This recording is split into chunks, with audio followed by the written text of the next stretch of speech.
好的，专家学者们绞尽脑汁，也与时俱进的努力引领学生学习完整的萨米文化。在上一段的访问中，是让我们了解萨米高中和大学在教育上的坚持。另外，在部落的传统智慧上，要如何跟目前很棘手的环境议题做连结？学者们也提出了一套运用的方式。Yeah. So since you mentioned about climate change, because I know up in the north, climate change is a very critical issues and also very critical realities that you are encountering now. So could you also give us an example, like how can you reflect this kind of global challenge within your school system? I mean, like to prepare the students with their knowledge on reindeer herding. When here comes the era of climate change, and that changes the environment dramatically, and that of course affects the reindeers. So is there any kind of reflection of that within the school curriculum? Yes, it is, and we have also started programs together with researchers, so that our students, they travel to places where researchers talk about climate changing, and then they take part. And I believe that's very important for the young people, because we didn't learn that as we went to school. But now they get it, so they are better prepared for the future. And Sami University has reindeer husbandry, and you can take master in reindeer husbandry. So it's possible to give them something.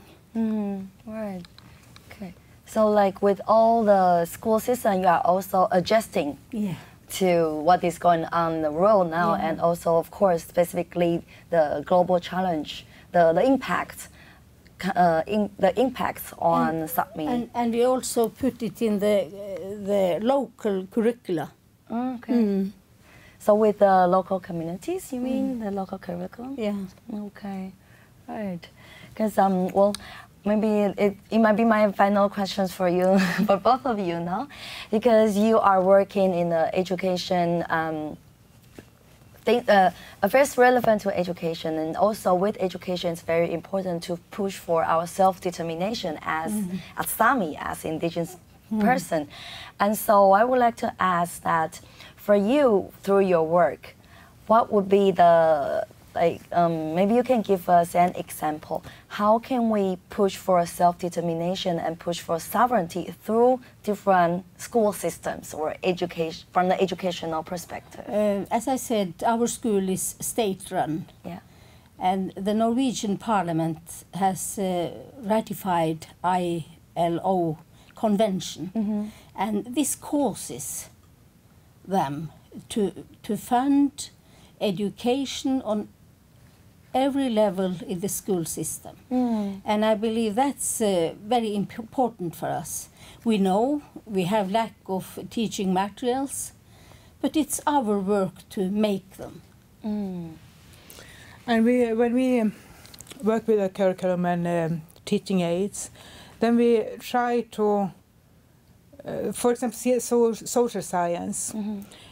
I have seen books written of researchers who don't know the Sami communities, and they have the main society perspective. But when we work with social science, we tell about our SIDA system, our social system, extended families, and how we used to work together and try to empower them to remember and take it with you, because you can be lost very fast when you are a minority. So we work a lot with that. Try to remember, and then the language is so important, because we have words, for example, SIDA. We have a SIDA system, and you don't know what SIDA system is, but it's our way to organize, and also the land use running by families, and we take responsibility for the animals and for the fishery and in our own, but it isn't visible in the main system, but we have it still. And we learn our students that it's still there, and we are going to develop it and try to give them opportunity to develop themselves, because traditional knowledge isn't like conservative.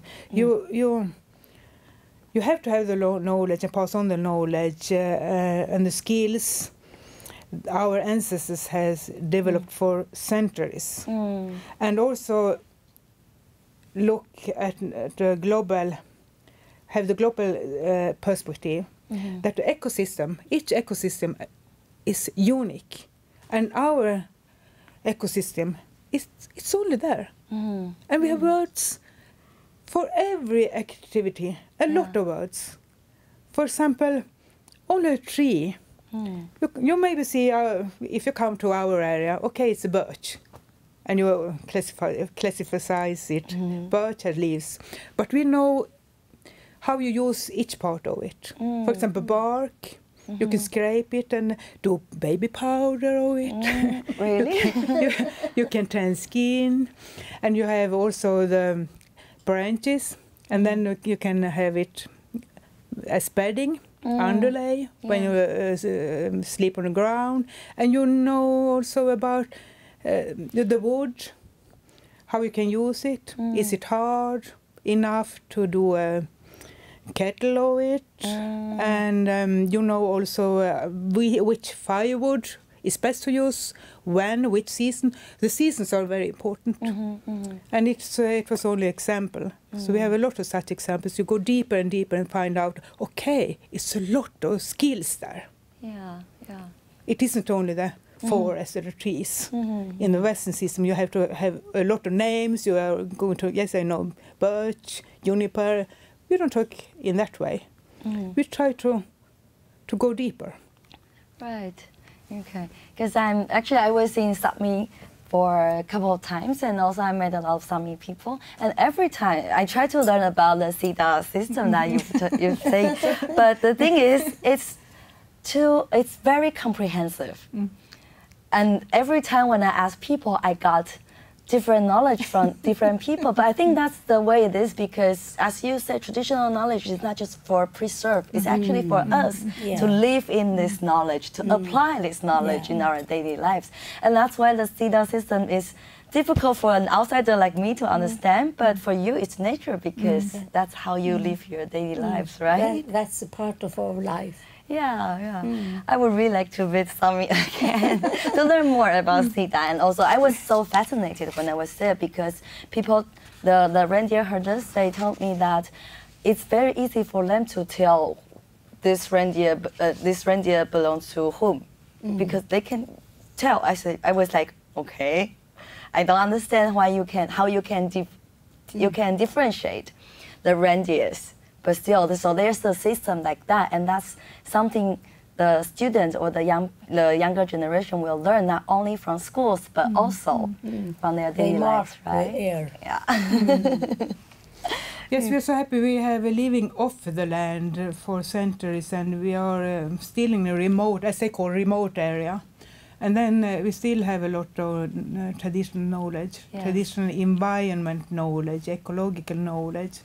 And I think it's so important in the future. We have the challenges with the climate change, and then it's all the indigenous peoples have the connection to the land still, and a lot of knowledge, and it's useful in the future, useful now. Right. That you have the culture, biological and linguistic knowledge. It isn't only biological. That you put it together and see it in a holistic way. So, and we see we have challenges also. We haven't so many resources, so we see it's come more and more investors from the southern part and want to use our traditional land for windmills. And windmills can be good for other indigenous communities, but for us, we see it, they destroy the land, and if we not have land where we can use the practical and cultural knowledge, what then? Right. Because it's connected to land. And also So we like have the to- mining. Mining. The is, mining, and also there's a new proposal for this railroad to have trains go all the way into the Sápmi, right? Norway to Tromsø. Yeah. But if you want to protect your land, you have to have knowledge, deeper knowledge. So it's we have also had a project with some local communities, because we see that if we don't have strong local communities, then it's very hard for us to be an education and research institution. So we have to empower and go to them and try them to have gatherings, talk about the skills they have, and articulate it much more. Because we have had a way we don't talk about it. It has been in generations. You only see what they do and you do the same thing. But now we have to articulate, and because we have to protect and tell them that we have knowledge, we have skills. Right. I think that's very important to be partners with the local communities and also to grow, to move forward, not only just for the school system itself, but also with the whole community around the whole Sami society altogether. Thank you very much. And so I think that's very important, as you mentioned, that we have to have our strong knowledge. And with the strong knowledge, maybe the most basic part is the language. And from the language, we grow, we enhance our self-confidence, but also the sovereignty. We know what does it mean with sovereignty and self-determination. So thank you again very much for sharing with us. Thank you for inviting us. Kiitos. 休息一下时候看到的是，厄瓜多进行了废除油价补贴跟税改，造成国内油价大涨，更爆发全国性的抗争。而就在联合国的紧急调停之下，是暂时的结束了首都遭到围攻的抗议冲突。